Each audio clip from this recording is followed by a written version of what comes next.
Hai semuanya, hari ini aku mau share ke kalian tentang menu defisit kalori yang aku makan dalam sehari. Karena aku lagi program diet penurunan berat badan ya. Nah, ini untuk makan paginya aku pakai yogurt yang Cimory Squeeze original. Aku pakai potongan pisang juga. Dikasih taburan oatmeal biar ada teksturnya sedikit. Nah, kalau ini opsional, aku kasih bubuk kayu manis. Dan terakhir tuh nanti aku mau kasih madu juga biar lebih enak aja. Tapi madunya sedikit aja karena yogurtnya udah ada rasa manisnya. Nah, ini lagi rebus ayam. Ada potongannya udah ada ya. Masih mentah, harus direbus lebih lama.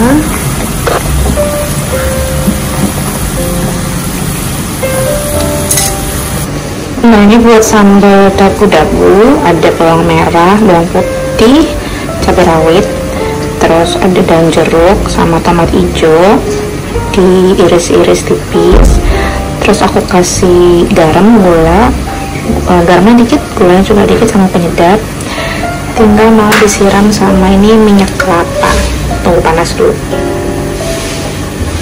Udah panas minyaknya.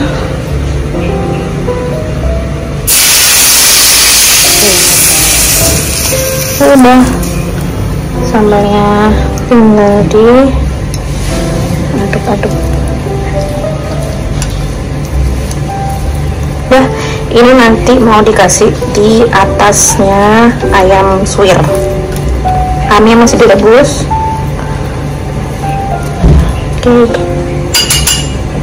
Oke, udah jadi semua. Ayam rebusnya udah jadi. Ini aku pakai nasi putih campur merah sama dicampur biji-bijian dari kongbap. Ini ada lodeh, apa sih, lodeh yang kayak biji nangka itu. Sama ini sambalnya mau aku taruh di atasnya ayamnya. Ini, duh, ini seger banget. Ini sambalnya udah aku kasih jeruk nipis sedikit biar lebih segar. Nah, kurang lebih porsinya seperti ini. Jadi yang lebih banyak porsinya itu sayurnya daripada si karbo itu. Oke, kita makan dulu. Selamat makan. Jadi aku sudah melakukan defisit kalori itu selama 4 bulan ini. Jadi awal berat badan aku itu 75 kilo. Terus aku melakukan defisit kalori selama 4 bulan rutin ditambah sama olahraga. Sekarang berat badan aku jadi 65. Sebenarnya tujuan awalnya itu selain nurunin berat badan juga untuk biar sehat gitu ya. Nah, ini porsinya yang disarankan oleh dokter gizi. Jadi menu lengkap, ada karbo, sayur, sama protein. Nah, untuk menghitung kalori itu sendiri ada kalkulatornya sendiri. Itu bisa di Google, ketik aja PMR kalkulator. Nanti tinggal masukin tinggi badan, berat badan, sama rutinitas atau olahraga yang dilakukan selama seminggu. Jadi gimana olahraganya, itu olahraga yang rutin, yang biasa aja, atau olahraganya nggak sama sekali. Nanti keluar kebutuhan kalori per harinya berapa gitu. Nah, untuk menghitung kalori ini sendiri itu sebenarnya harus ditimbang ya. Misalkan per 100 gram dada ayam itu berapa kalorinya. Itu sendiri ada aplikasi di handphone, kalau nggak salah namanya Fat Secret atau apa gitu, nanti aku cari lagi.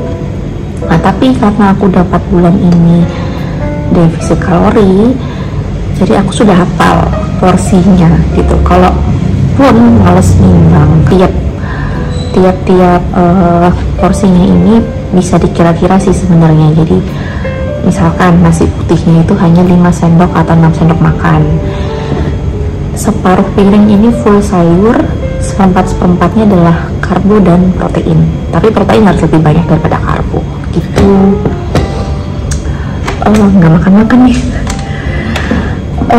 Terus untuk diet itu kuncinya adalah memang komitmen yang konsisten, kemudian mindset awal juga harus dirubah.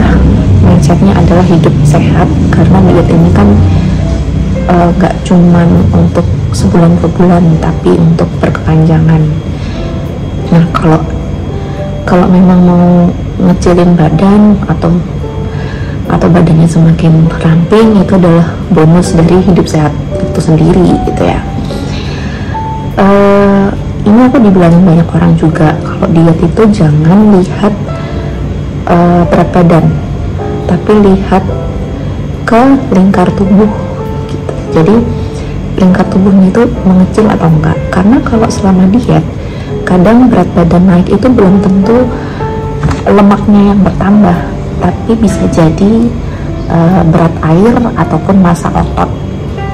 Jadi gini, awal-awal aku olahraga itu, awal-awal diet, aku kan olahraga setiap 5 kali seminggu, olahraga angkat beban, dan aku nimbang nih sebulan kemudian, kok berat badan aku malah naik 1,5 kilo gitu.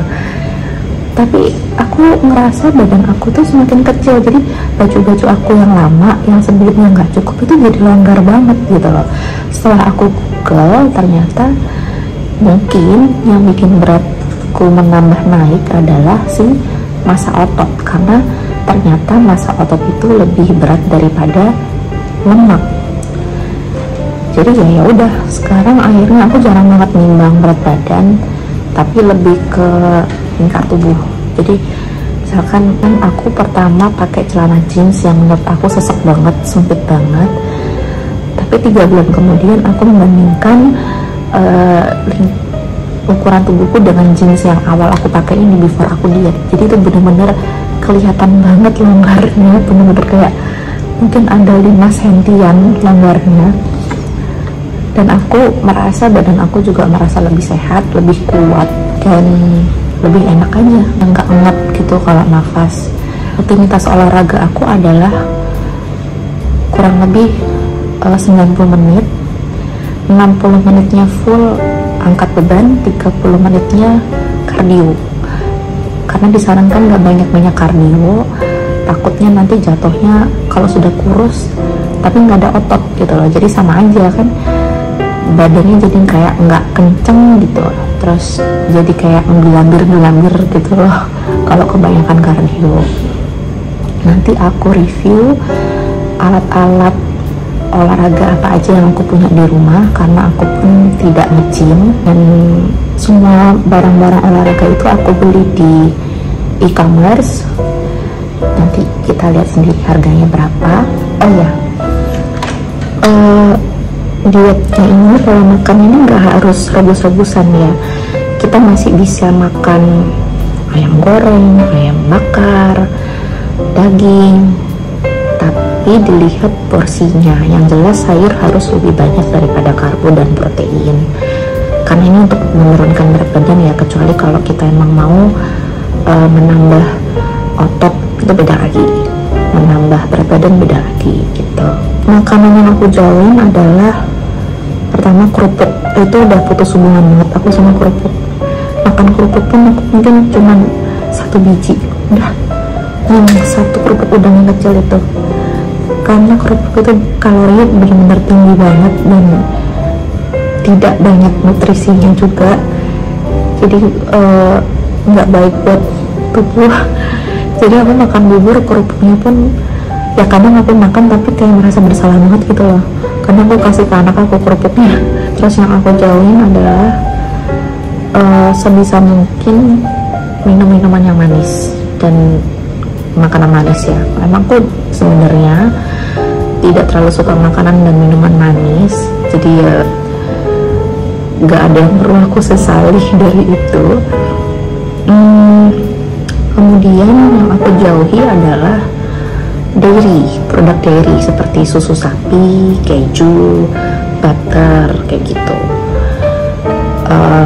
Kalau untuk cheating day aku pasti makan banyak. Cheating day aku pasti makan mie instan, aku makan daging yang berlemak. Nanti aku share makanan apa yang aku makan pada saat cheating day.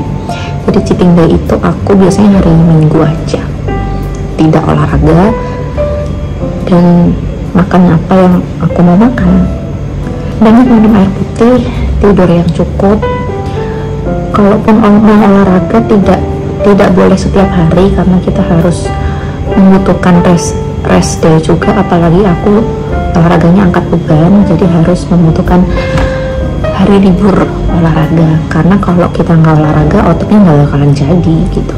Kasian badannya juga kan, over workout atau over exercise gitu. Terlalu capek juga nggak baik. Oh ya, karbo ini kebetulan aku campur nasi merah. Kalian nggak perlu pakai beras merah atau beras shirataki, pakai nasi putih biasa pun bisa gitu, asalkan tahu porsinya gitu kan. Kalau mau pakai shirataki juga nggak apa-apa, asalkan ya kalian bisa melakukan itu untuk jangka panjang. Terus kalau mau menurunkan berat badan, jangan beranggapan diet itu harus yang menyiksa, yang nggak mau makan nasi, nggak mau makan goreng-gorengan, ayam goreng kayak fried chicken gitu. Nggak usah, diet itu harus yang menyenangkan, karena sekali lagi ini untuk jangka panjang. Karena aku dulu waktu SMA ataupun kuliah itu juga pernah namanya itu diet yoyo.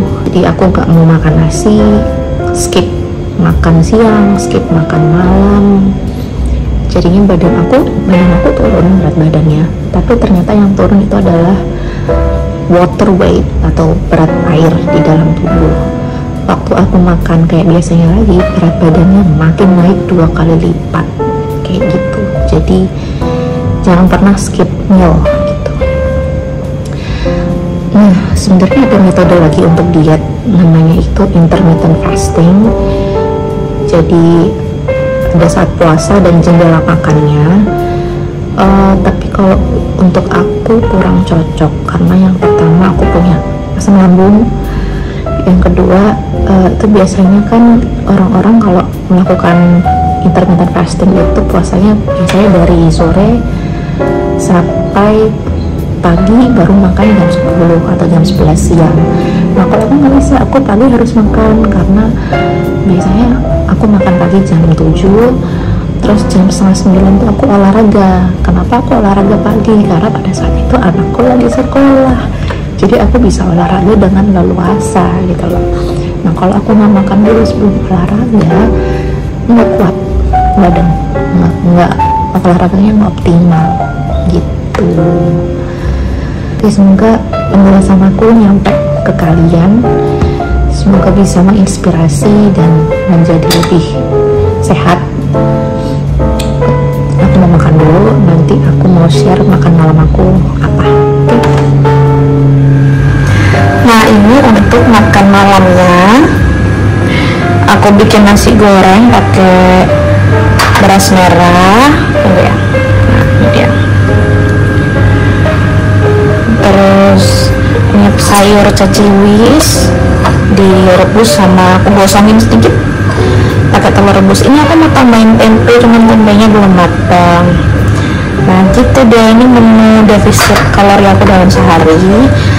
Sebenarnya kalian bisa variasikan pakai bahan-bahan yang lain, nggak harus rebus-rebusan kayak gini ya. Kalian bisa pakai telur dadar, telur ceplok, atau pakai ikan goreng juga boleh. Ini aku tambahin ayam suwir. Nah kalau gitu video kali ini sampai sini dulu ya. Sampai ketemu di video selanjutnya. Oh ya, video selanjutnya aku bakalan nge-review alat-alat olahraga apa yang aku punya di rumah untuk membantu program penurunan berat badanku. See you next time.